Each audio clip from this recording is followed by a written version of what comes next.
Tána creibeatha sreatha Gaillimh tréis a gcomharsan agus Ceannais Mayo a chlí sa dála Ceannais Chonnacht Ceannais.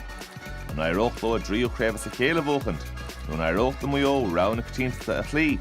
Ciarán a farta a hamon tráchtruachta.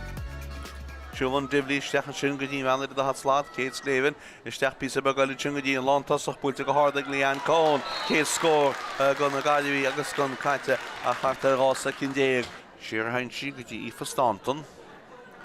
Stanton tá mór isteach an méal a chúla, fáildín teag ban na Gaillimh istín sin go seach go Mayo an union sí Lísa Cafferky isteach sa spás, beidir go chance istín seo chúla ag Mayo an díhuideachcht a chance scór cínte búilte go hár an chéad chólí nachab.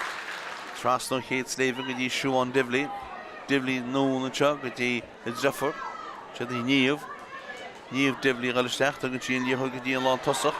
Chance scóracha búilte go hár nach chólín Líán Cón.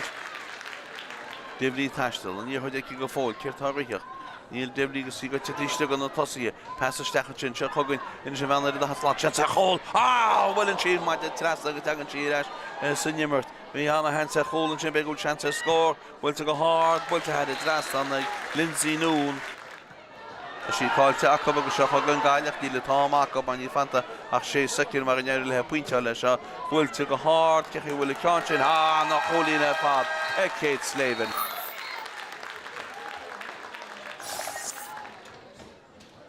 Múintear scoile arnó agus tá décín gur chríomh a chúige chodach rúte ag seo seo go Gaile is de méle chól a bhfuil chance a chól méle chól tána bhlaáil dín ar fad ar an sin ag na cólaithe agus Gaile agus an díhuideach amach í cáilte go fáilte leis an seoiris chance beidir iste ag Sléivin go híise có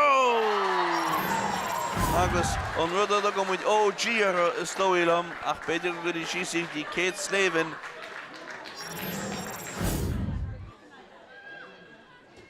Mayo beidir gúil chance iste John sin bhil i méle chól chance a chól tá sí búilte go hardaice búilte head an stress anaice hína déanáide séteach lá na scór seo chugann Mayo na taistil a ríist bhúil chance go bh scór eile go dtíon sé sé gáin se bhfuiln siad amach i dtí bháilt chance beidir iste búilte go hard steach a méle chól cáin sin head is restan.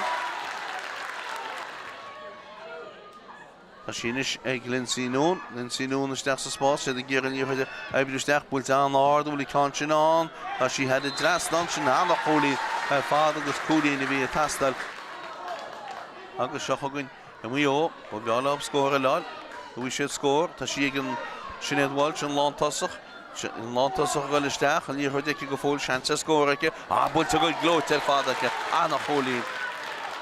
Bhfuil éana hímpel an cead íon sin leis gáin seo, bhdáil ab cóláil í búilte amach an seo ag an lán tosach búilte amach go dtí Hannah Reap a go listeach, bhfuil na Hannah Reap an áard go Joey tá sí head drastan, íl annach cól amháin.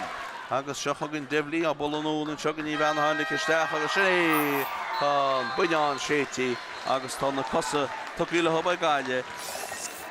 Ring na canlí anhá chuine siad an chléigean líos cúil agus na cosantóirí ar fad chuine siad an chléigean hiann sin na bhí Mayo chur an brúairn, so bhí me an sásta lei sin.